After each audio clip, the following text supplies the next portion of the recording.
अस्सलाम वालेकुम फ्रेंड्स, अगर आपने शादी हाल बुक करवाया, एडवांस भी दे दिया, लेकिन बाद में किसी वजह से फंक्शन कैंसिल हो गया और शादी हाल वाले आपके पैसे वापस नहीं कर रहे, तो क्या आपका कानूनी हक बनता है?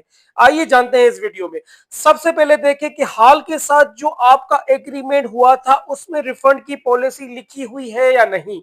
अगर लिखा हुआ है कि एडवांस नॉन रिफंडेबल है तो कैंसिल होने की वजह बहुत ही अहम है। अगर कैंसिल हाल की गलती या सरकारी पाबंदी मसलन लॉकडाउन या और कोई वजह से हुआ हो तो वो पैसे वापस करने का पाबंद है। अगर हाल अपनी मर्जी से इनकार करे तो सबसे पहले आप उसे लीगल नोटिस भेजें, फिर आप रिकवरी सूट या कंज्यूमर कोर्ट में केस भी फाइल कर सकते हैं। आप एडवांस के साथ हर्जाना भी क्लेम कर सकते हैं। जुबानी मुआहदा कमजोर होता है, तहरीरी एग्रीमेंट हमेशा मजबूत होता है। अगर वीडियो अच्छी लगी तो हमारी वीडियो को लाइक करें, चैनल को ज्वाइन करें और इस वीडियो को ज्यादा से ज्यादा शेयर करें ताकि दूसरों तक ये मालूमात पहुंच सके। Thank you so much.